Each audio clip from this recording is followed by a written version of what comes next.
Peace and welcome to another episode of Monday Musings with Sister Midwife, where I share what's on my mind about finding joy, building my Black business, and raising my free Black girl.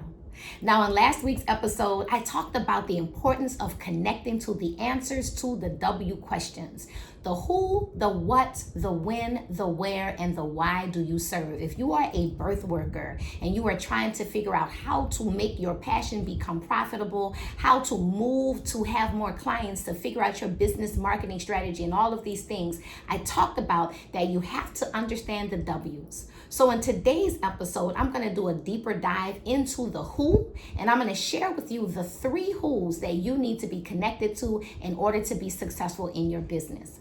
Now, before I get into it, as always, let's dive into this joy. I'm going to tell you a little bit about my weekend, okay? So this past weekend, I had an opportunity to take a trip with a friend. And I knew that it was going to be a fun trip, but she and I had never traveled together before. So I was like a little nervous because, you can't go out of town with everybody and you can't go on trips with everybody. But I knew that I needed to have a joyful trip, right? So I prayed.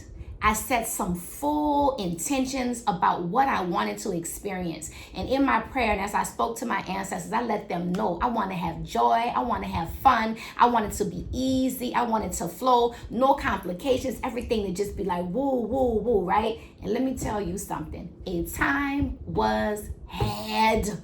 When I tell you I kikied and laughed and laughed and laughed and laughed, I had a ball. I laughed from the moment that we entered that airport to get to our destination, laughing on the way home, even the things that some people might say were like antagonistic to me. Okay, I mean, we was experiencing road rage. It was all kind of crazy things were happening. But in the midst of it, me and my girlfriend, we found so much joy and we laughed and we laughed and we laughed. In addition to that, while I was on this trip, I had to tap in to my extended village. My daughter often will go to her father's when I have to travel, but this time that was not an option. And so I had to tap into my extended village. And so throughout the trip, I just kept being so grateful, having so much gratitude that I had people who could take care of my daughter where I felt safe.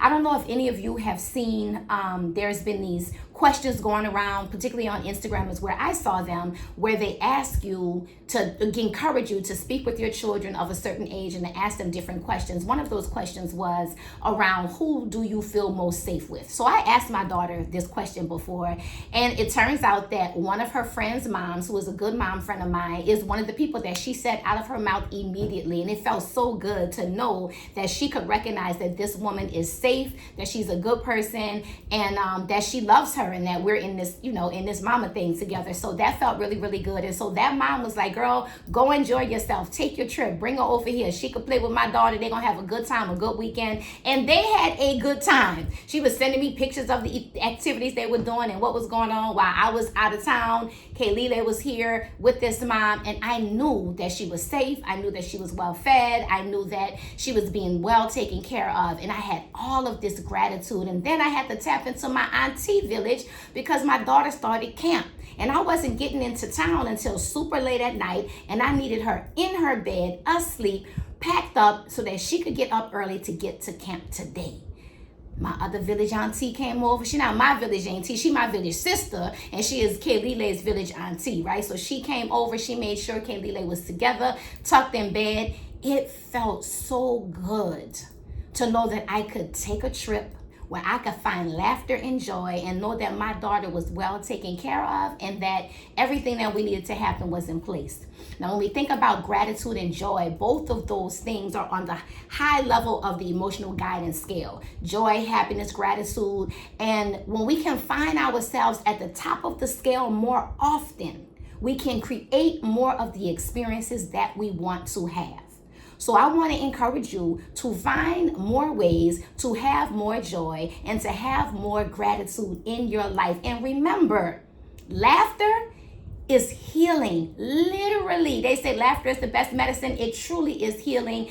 It's scientific. It's not just hogwash. So you find a way to laugh today, tomorrow, this week. I don't care what's going on. When I tell you we had road rage, I'm not gonna get into all of the business and drama of this trip. It was a time was had, okay? But we were not without a hiccup. But we continued to laugh. We continued to have fun. And I know that that is a way to tap into more joy, because the more you laugh, the more you will find reasons to laugh. Laughter is free.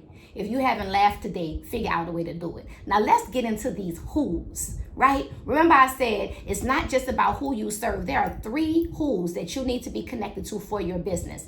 First is, who are you? Second is, who is your business? And third, who do you serve? So the first thing I'm gonna ask you is, who are you? Who are you, sis? We define who we are many different ways. Oftentimes with plenty titles and formal accomplishments, with titles like mother, sister, friend, lover, cousin. That's me. I'm a mother, a sister, a friend, a lover, a cousin. I'm all of those things. I'm a Black woman. I'm a leader. I'm the founder and chief visionary officer of Sister Midwife Productions. I'm the midwife shifting the narrative as named by Essence Magazine. I'm a graduate of McDonough 35 Senior High School, Georgetown, and Emory Universities. All of those things. I am passionate. I am grace. I am feisty. I am loud. I am energetic. I talk fast. I am a lover of life. That's who I am. Sis. Who are you? There are so many facets of who you are. Do not minimize yourself to your one thing. Look in the mirror and ask yourself, who am I? Who am I really? Think about it with intention, with deep thought. Sometimes you're going to think about your accolades and you want to celebrate them, not be afraid to toot your own horn. You also want to know what makes you unique. What is special, different, intriguing about you?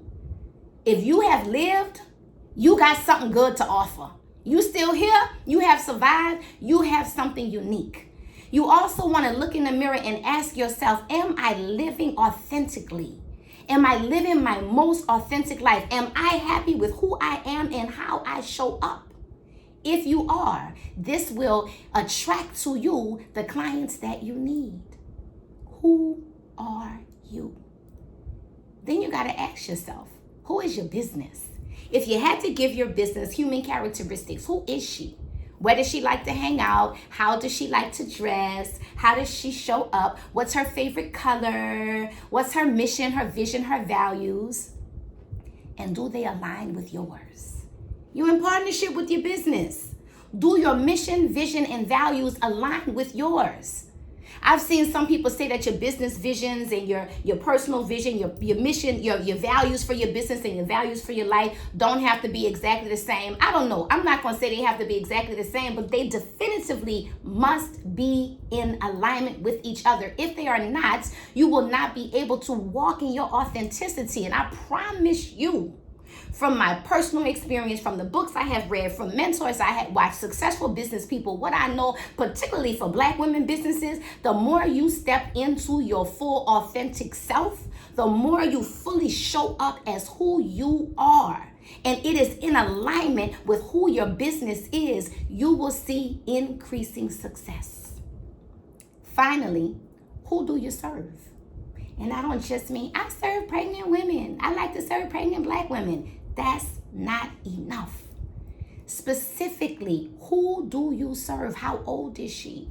Is she a first-time mom? Is she a repeat mom? Does she work outside the home? Is she a professional? Does she have private insurance? Does she have Medicaid? Is she a home birther? Birthing in the hospital? Is she a breastfeeder or a bottle feeder? What are her hobbies? Where does she like to eat? What does she like to wear? What does she drive? Where does she shop? You should be able to paint a persona of this woman that you serve, down to where she get her hair done and what kind of hairstyle she have. When you can paint the picture of your perfect best client, you can attract her to you because you will be able to speak the language that she speaks. If you don't know who she is and where she at, how you gonna find her? So you must really sit clear. Now, that does not mean that everybody that you serve will fit every single piece of your perfect niche client. But when you get clear on that, it will help you so much with your marketing, with your goals, with your pricing, with your packages. Know who you are. Know who your business is. Know who you serve at a deeper level. And it will answer the questions that you have about how to attract the clients that you want. With no direction, you will stay stagnant. You've got to get clear on the who's. And once you're able to do that, you will definitively be able to be with your clarity of purpose on your way to success. That clarity is what you need.